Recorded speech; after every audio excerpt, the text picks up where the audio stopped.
to Ellevate Louisiana Engage podcast. Ellevate Louisiana was founded earlier this year to empower women leaders throughout Louisiana by connecting and educating them on the challenges impacting our state with data-driven, nonpartisan solutions to make a better future for Louisiana. Hello, I'm your host, Julie Stokes. Today we are recording the first episode in a series on the Louisiana budget. Our guest joining us today is Jay Dardenne, Louisiana's Commissioner of Administration. In this capacity, he serves pretty much as the state's Chief Operating Officer. Commissioner Dardenne was elected twice as Louisiana's Lieutenant Governor and previously served 4 years as Louisiana's Secretary of State, 15 years as a state senator, and 3 years as a Baton Rouge Metro Councilman. He chaired the Senate Finance Committee, and in 2003 was named National Republican Legislator of the Year. Pretty impressive, I must say. He's an attorney and a member of the Baton Rouge High School Hall of Fame, the Manship School Hall of Fame, the LSU Hall of Distinction, the Louisiana Political Hall of Fame, and the Louisiana Justice Hall of Fame. Again, it's been such a great career. I'm so excited to have you here. Welcome, Commissioner Dardenne. Thank you, Julie. It's great to be with you. Congratulations on this new organization that you put together. Thank you so much. I guess, we'll just start out with, give us an idea of what's involved in the state budget preparation and what you think are the characteristics of a sound budget. So just kind of the process. All right, let me start this slideshow here. This is fairly obvious, but the anatomy of a sound budget is to make sure that you're going to balance your revenue with your expenditures. That's very important, obviously. And from a state standpoint, it's important to have recurring revenues match recurring expenses. This is what got us into some trouble in the previous administration, where one-time money was used to pay for ongoing expenses. And when those one-time monies ran out, obviously there was not money to take care of the expenses. And that's why we inherited the $1 billion plus problem when Governor Edwards first came into office. So you got to keep an eye on that all through the process. And I'll talk about the monitoring component of that in just a second and get us to the next slide here. So we have limitations on our state budget, and it's appropriate to have that. We have two constitutional budget limits, a revenue limit and an expenditure limit. The revenue limit is much more restrictive in the one that we have to live with when building the budget, because the law properly requires us to have a balanced budget at the beginning of the year and at the end of the year. So we must present a budget that is balanced based upon the revenue forecast. And that revenue forecast is determined by the Revenue Estimating Conference. Revenue Estimating Conference, created in the Constitution, has 4 members. The governor's designee, which is the Commissioner of Administration, the President of the Senate, the Speaker of the House, and an independent economist who comes from one of the state universities. Jim Richardson served in that capacity since the beginning of the REC until last year, when he retired, and we now have Dr. Stephen Barnes, who was at LSU and recently moved to ULL, and he is now our economist. A unanimous vote is required for any actions by the REC, which is important because it doesn't allow for any dissension. There has to be an agreement on everything that the REC enacts. The revenue limits established by adopting the official forecast of the State General Fund for the current year and the subsequent year following, as well as a prediction, and it's really just a guess, of what the 3 out years might look like. Constitutional and statutory dedications for the current year and the next fiscal year are included, as well as fees and self-generated revenues. The state has a general fund, which is basically the tax money, sales tax, income tax, severance tax. And then we also have dedicated funds, which are legislatively designated for a particular purpose. And then we also have fees and self-generated revenue, like tuition at the universities and fees that are paid by people for certain services that are offered.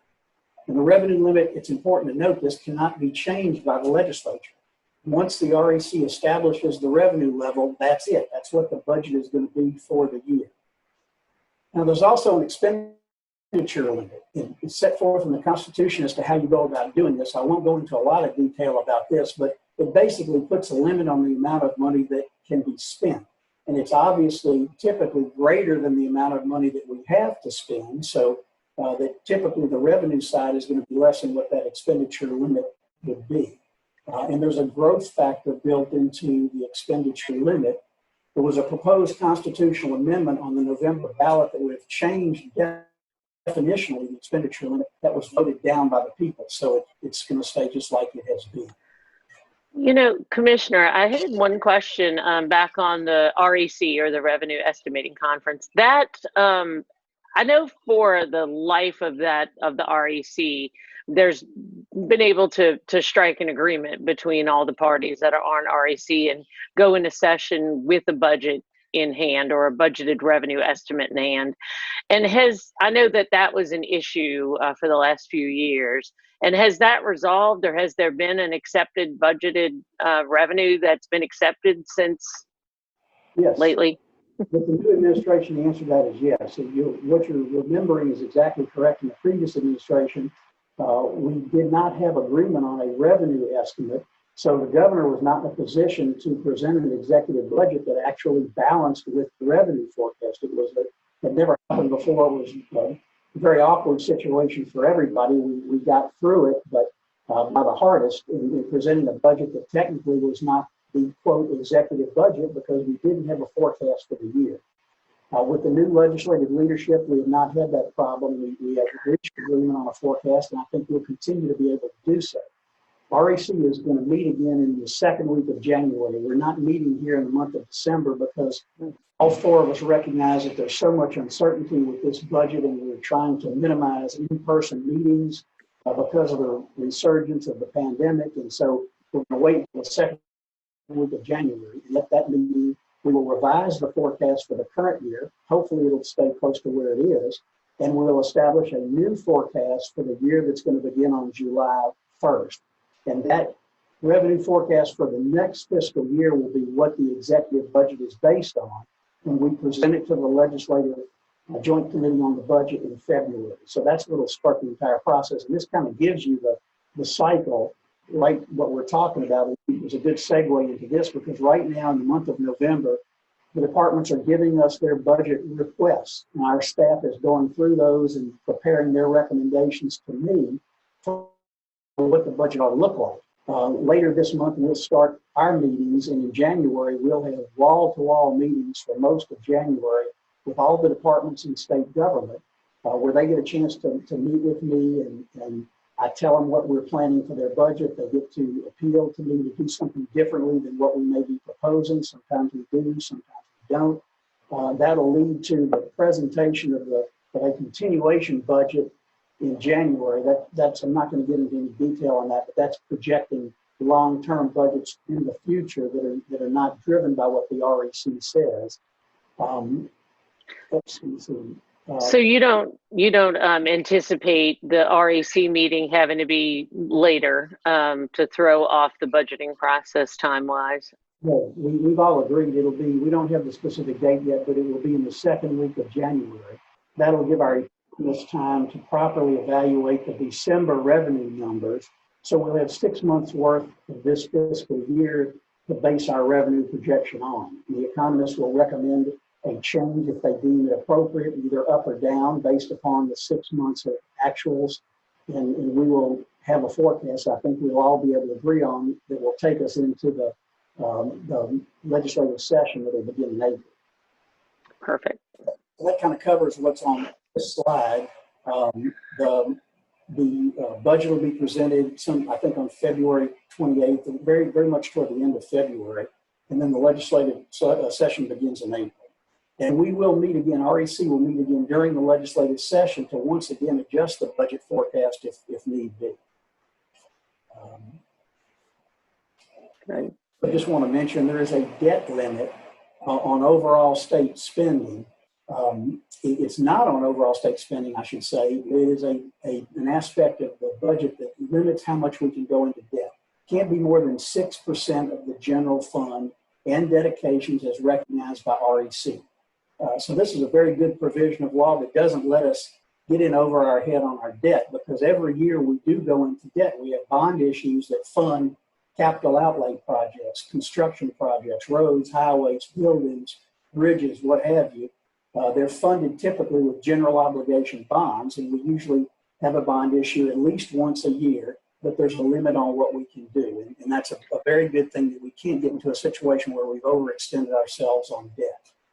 Right. And you know, I just wanted to mention or ask you too, Commissioner, you know, with that debt limit, a lot of people always wonder, especially at the local level, well, you know, we need this bridge, or we need this, you know, funding for this project in our area. And, you know, it's been tough because we haven't had the capacity to increase the bonds that we float out there in order to fund these projects. And I'm guessing that federal money doesn't get included in that, or, right. So that in this situation we're in now, where it's even harder and worse to be able to fund those projects because of that debt limit, correct? Well, the debt limit keeps us honest. If it keeps us from doing ourselves too much, there is always going to be more demand than there is supply, because everybody puts their requests in for every need that they have, and obviously not all of them can be satisfied. It becomes a matter of prioritizing what's most important. Area legislators get together and talk about what's the most important thing in their region, and usually that winds up being in the bill. But there's no end to what the need is. As we know, our roads and highways are in terrible condition, and we don't have the capacity to do everything we'd like to do in that area. And the same holds true for state buildings that need to be repaired or replaced. But the capital outlay process is a good one and an important one that enables us to fund the ongoing capital needs of government. Thanks.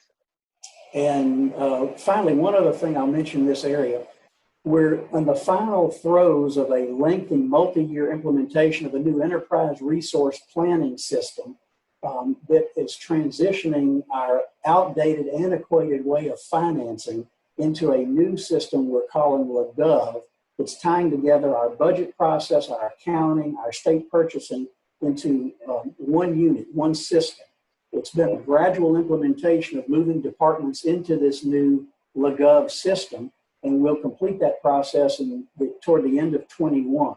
And then all of our state entities will be on the LaGov system, and that is going to make it easier to evaluate budget spending. It'll be much easier and more readily available to the general public through Louisiana Checkbook, which we created during the first term, Governor Edwards' first term. The legislature and the governor agreed on this very good, innovative way of making information available to the public. It's called Louisiana Checkbook.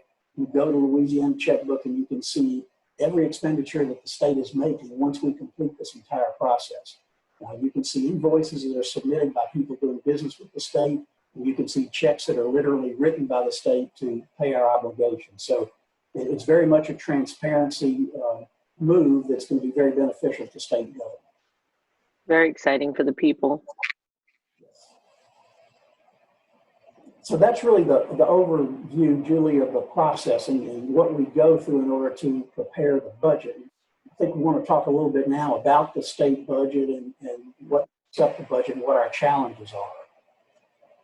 Yeah, I'm sure that this COVID crisis and oil collapsing at the same time, the challenges must have been very abundant. I can't wait to hear about your thoughts on some of that. Well, there were many challenges. They were really no different than what we went through in the previous 4 years when you were here serving in the House, when we had a budget problem that had been inherited from the previous administration. We had $1 billion plus problem that we had to resolve. And so unfortunately, we're kind of used to planning for draconian budgets like that if we would have to implement them. We didn't have to do that in the previous term because the legislature reluctantly voted for revenue that we needed to be able to balance the budget. We're not going to be looking at new revenue anymore. The legislature nor the governor have an appetite for any more taxes. So we'll have whatever the revenues generate. And we'll see what, if anything, is forthcoming from the federal government, because that's what enabled us to balance the budget this year. Is we had a lot of money that's sent to the states by the federal government to help deal with the pandemic. And we were able to comply with the provisions of that law and match up the expenditures that would be allowed under the federal act, and it really helped us with our budget. this pie chart shows you how we spend money, and this is fairly consistent year to year. You can see where the big spending is. 38% of it goes to K-12 education. That's almost $4 billion or so that's dedicated in state general fund dollars to all of the school districts across the state. Another 11% is spent on our institutions of higher education, including community and technical colleges, all the way to postgraduate medical schools, law schools, as well as traditional 4-year universities and 2-year schools. And then 27% of the budget goes to the Department of Health. That draws down matching dollars from the federal government to fund our Medicaid program. We have a lot of poverty and a lot of poor people in Louisiana, so we have a lot of people dependent upon the state for medical assistance, and that's what the Medicaid program funds.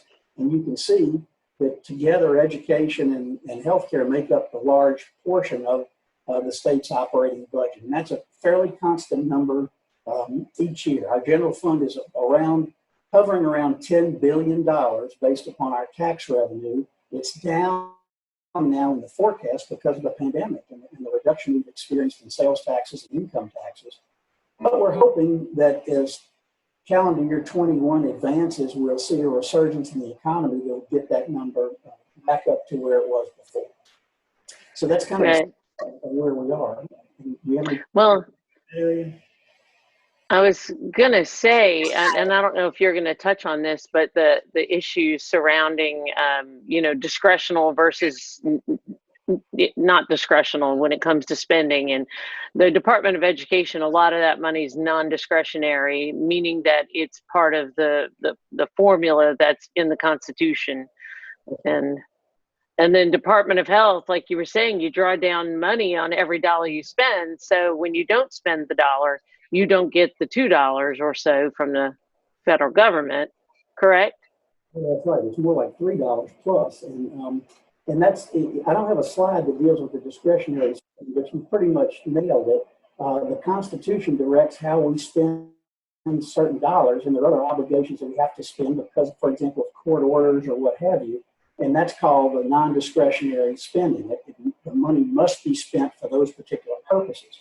If you look at about a $9 to $10 billion state general fund, after you deal with all the the non-discretionary expenditures, when you get right down to it, the legislature only has about, and I put air quotes around that, only has about from $3 to $4 billion in discretionary spending. That has to take care of a lot of the medical needs of the state, as well as the other slivers here in this pie chart that have to get funded, like corrections, for example, and everything else in government that we haven't talked about. So there is really not a huge amount of discretion available to the legislature on how they spend what is otherwise perceived to be a great deal of money. Rightfully so, because the overall state budget hovers around $30 billion.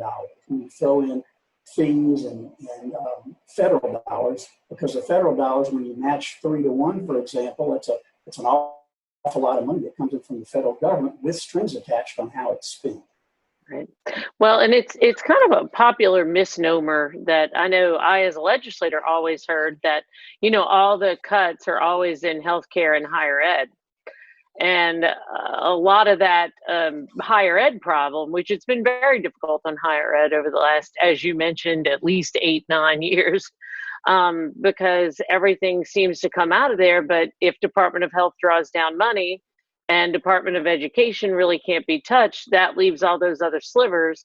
And one of the ones that the consumer feels the most is higher ed. Exactly right. And higher ed did not see a budget increase literally for 10 years until we were able to slightly increase the budget in the current budget year. Before the pandemic, we were very optimistic. We had a rosy forecast. We were going to have another surplus. We've had surpluses in the past several years, but I presented in February, right before the pandemic, a very aggressive and ambitious budget that would have plussed up higher education in a manner in which it had not been plussed up in the past decade. But literally a few weeks later, the pandemic struck and everything bottomed out. We weren't able in the current year to do anything to plus up anybody. In fact, we had to make reductions until the federal dollars became available that kind of came in and saved the day. And I'll talk a little next about the federal dollars if you're ready to move on. Yep. Sure. I just will mention this. I don't think I covered this earlier. Nationally, we're really recognized as having a very good mechanism in law for dealing with shortfalls and budget deficits. Because we have to have a balanced budget, which is one of the best safeguards we have in state government, anytime we have a deficit as a result of a reduction in the revenue estimating conference's forecast, the governor is required by law to go in and has the authority to cut the general fund by 3% of the total budget.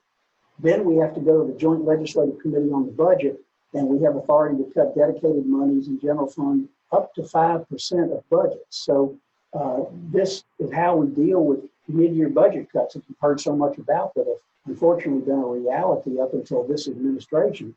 You have to go in and make mid-year reductions. It's much more difficult to do that, for example, after 6 or 7 months of a budget year have passed, because you've already spent, in accordance with your budget, 7 months worth of the year. And so that means the remaining 5 months have got to be responsible for all these cuts. So it can be very devastating to an agency to have a mid-year cut. We obviously hope and try to avoid that as much as possible. And we have an opportunity to use the rainy day fund, the budget stabilization fund, when it's necessary in order to avoid making some of these cuts. And right now, our rainy day fund is actually higher than it was when Governor Edwards took office 5 years ago. So we've all done a good job, the legislature and the administration, making certain we beefed up the revenue estimating conference's budget stabilization fund, the rainy day fund, as much as possible. Yeah. I mentioned, just moving to this additional topic, I mentioned the fact that the federal government saved the day by sending what was called the CARES Act in response to the pandemic to all 50 states and all the territories. Louisiana got about $1.7 billion. And of those dollars, a significant portion, $800 million of that money, was set aside to assist local governments with the challenges that they faced in having to spend money in response to the pandemic. The CARES Act was limited to money that was spent in preparation for or response to or mitigation of the pandemic. And we originally put $800 million aside for local governments. The legislature carved out some of that money, created a program for what was called a Main Street program for businesses, for small businesses, to the tune of about $300 million. And an additional program of $50 million was established to give a supplement to frontline workers. So we wound up having about $524 million that could go to local governments, and we spent every penny of that. That program was administered through my office, and just a couple of weeks ago, we put the finishing touches on the distribution of dollars that would be made in accordance with the local CARES Act. This just shows you what all parishes got. It's obviously a lot of detail, but as you can imagine, Caddo and Jefferson Parish and East Baton Rouge Parish, as well as Orleans Parish, were the big parishes that were impacted to the highest degree because of their population base. But literally every parish in the state except one submitted a request to receive reimbursements, and you can see that everybody got some reimbursement, anything from $159,000 all the way up to 68 million in Orleans and Jefferson. So that real salvation for local government, just like it was for state government. Well, let me ask a question. On the originally, we thought there might be 800 million for local governments, but there ended up being 525 million, and to allocate a part to Main Street and to frontline workers. And how did that go with the local governments? I mean, how big of a burden was that on local governments? How did that go, I guess? It wound up being a huge burden on local governments, because even though we distributed $524 million in local CARES dollars, we had approved an additional $420 some odd million in reimbursable expenses if we had the money. But we did not have the money because it was redirected to the Main Street program and the frontline worker program. That was a decision the legislature made. I'm not saying it was necessarily a bad move, but we felt all along that if we had the entire 800 million for local government, I felt like that would probably all be used, but I thought it would probably be enough. Turns out it wasn't. Even if we had left all that money there, there would still have been expenditures that could not be satisfied because of the fact that it was only 800 million available for local government share. So what I understood was that at the time that the decision was made, we weren't really sure that local governments would have enough reimbursable expenses to take the whole 800 million. Yeah, there was a lot of discussion about how much they would use. I felt like they could probably use or get close to using the entire 800 million. There were others that felt like they wouldn't get to that much, but obviously they far exceeded that amount. Yeah. Everything was said and done, but we have to move very quickly on the CARES program. That's another important factor here. We made decisions on how to allocate these dollars to local governments at the very beginning of the pandemic, when the virus at that point was kind of restricted geographically. New Orleans was being hit, Jefferson was being hit, Baton Rouge was being hit. We didn't know where it was going to spread. We didn't know if it was going to spread everywhere. We felt it probably would. But the decision we made on how to calculate these dollars that went to each parish had to be made very early in the game. And we stuck to that. We didn't deviate from that so that everybody would know what the rules were. And it was a good thing in retrospect because it enabled us to share dollars with every parish that ultimately had expenses and obligations as a result of the virus. Yeah. It's a lot of money. It is a lot of money, no question. I think that completes my slideshow. If you have any other questions, obviously, I'm happy to try and answer. Well, I guess I'm thinking about the future, and I mean, the CARES Act and what'll happen with this latest surge, is a bit of a mystery. What do the state fisc prospects look like absent a big package coming from the federal government?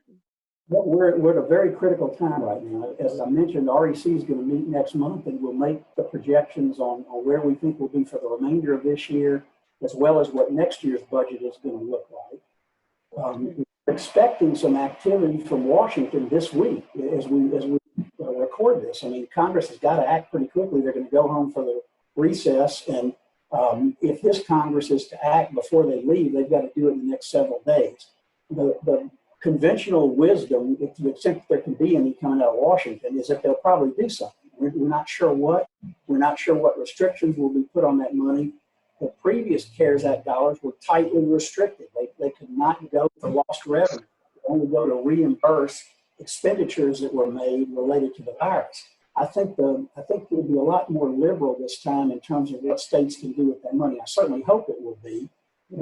They have a little bit more discretion as we go forward into next year. Hopefully, in the next year's budget, beginning July 1 of 21, we won't still be shelling out money in response to the pandemic. Yeah. Waning at that point, vaccinations will be taking place, and so the money that we get to help us for next year's budget is going to have to be for revenue replacement, I hope. Yeah. What about the question of local governments versus business? Do you think that if there's another, CARES Act allocation, that some of it will go local government, some of it will go back into Main Street, or what's your projection?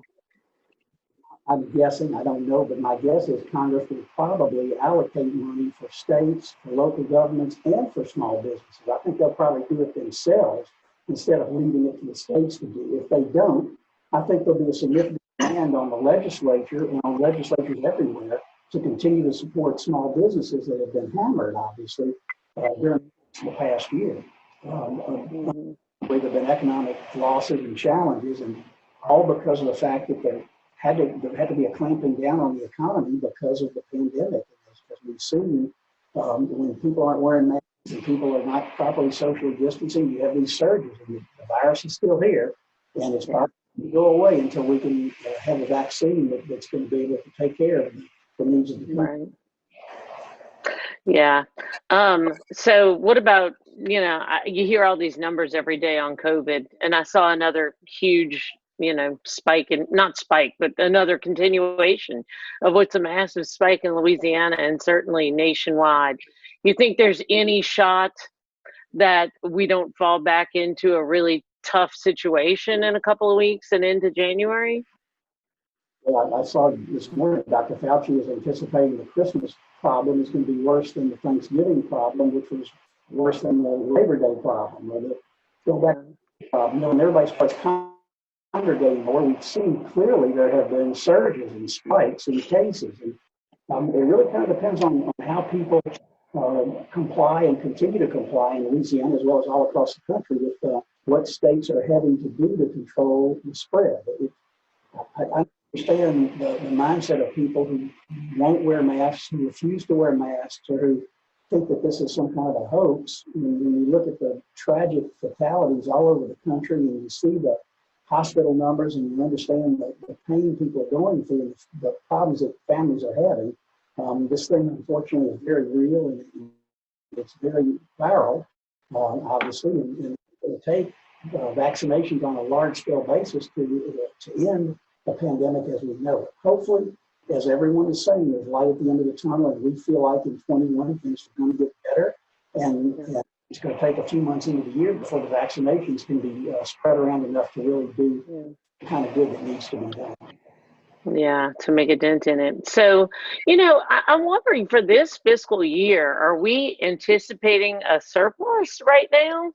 We were hoping that would be the case because the forecast has been lowered so much after the beginning of the pandemic. It literally was lowered about $1 billion.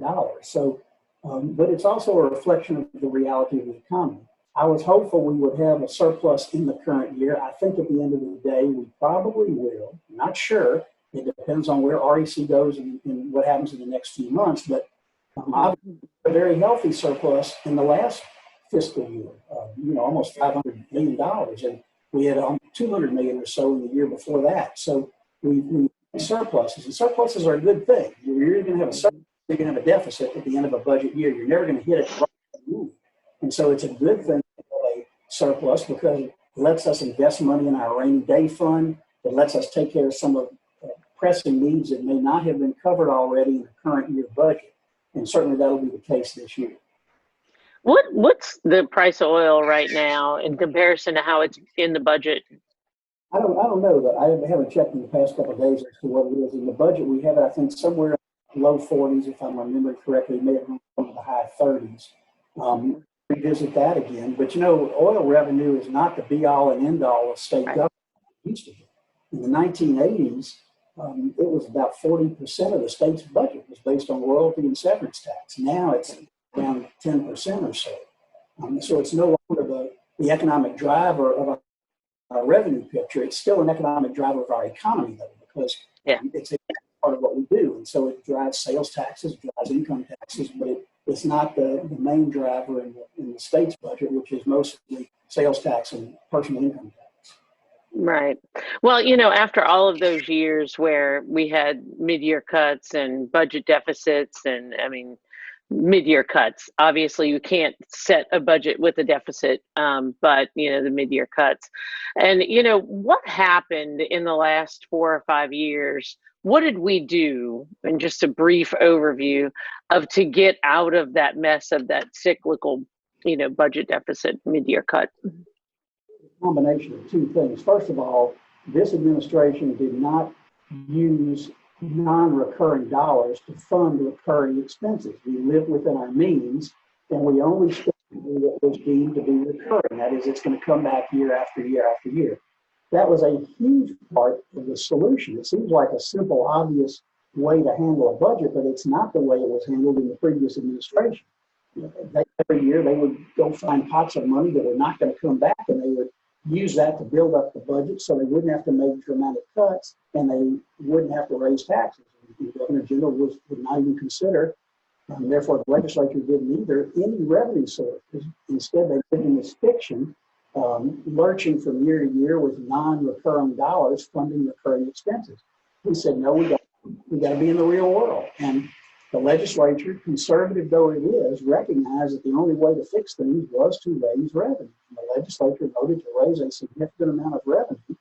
That, coupled with, I would say, fiscally responsible budgeting on our part, enabled us to right the ship, create surpluses, and have a realistic budget that was not built on a house of cards.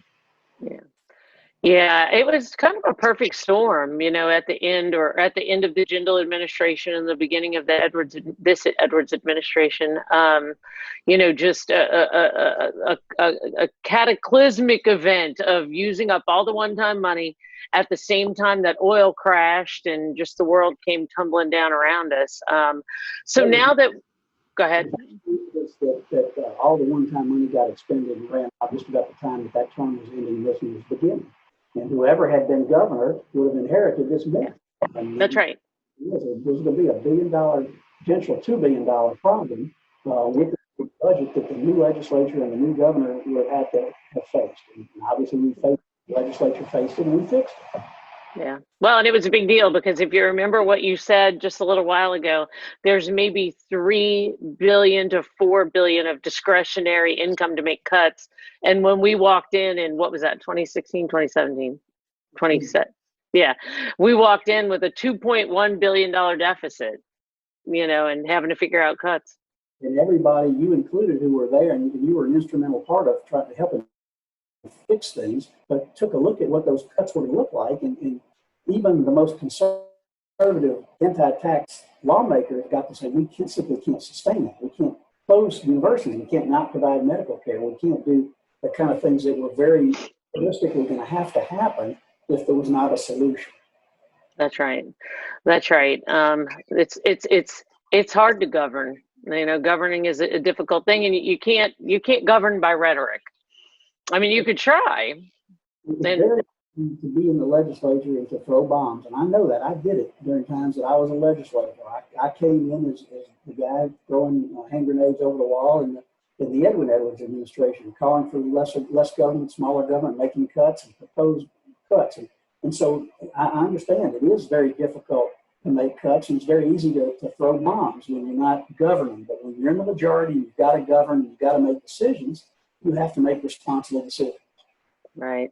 Well, and that's part of what we're about at Ellevate Louisiana, is trying to really talk about the facts of governing and the facts of what makes our state what we are and what our opportunities are, and to try to do that in a very fact-based manner and get that word out so that it's easier to govern and more people have the knowledge to know what needs to happen to make Louisiana anything above 48th. I mean, it's just, I want to see us recognize a time where Louisiana is known as a state that educates a lot of people, and we've moved a lot of people out of poverty through a successful economy, and you need actual knowledge and not rhetoric for that.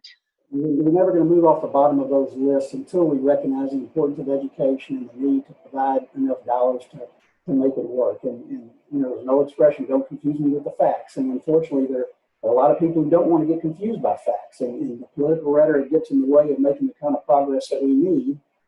And it's always going to be a political landscape. That's never going to change, and that's reality. But we also have to come together as a state, just like we have to come together as a nation at some point, and stop the political infighting and bickering, and recognize that we have to govern by consensus of bringing all different viewpoints together and doing what's best.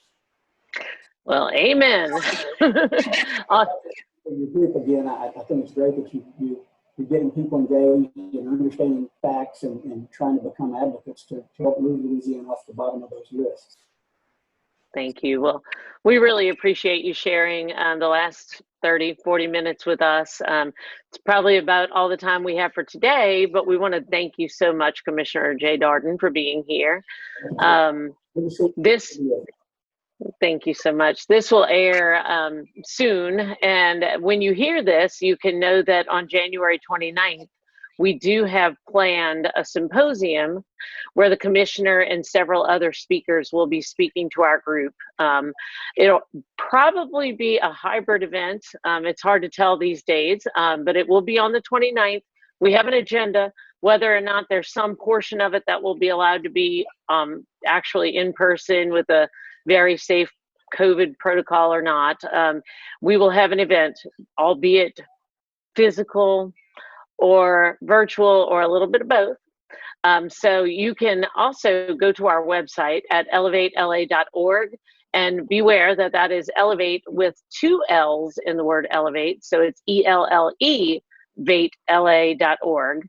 You can look at that website for information on the group, for when that symposium will be coming up, and for links to all of our social media and all of the interviews that I've done, like the one we're doing right now with the commissioner.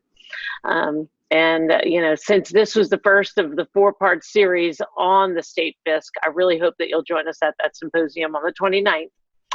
And finally, don't forget to like Ellevate on all social media platforms, and please share this video cast and the podcast that you'll find on everywhere that you get your podcasts, if you found it interesting. I'm your host, Julie Stokes, and we'll see you next time.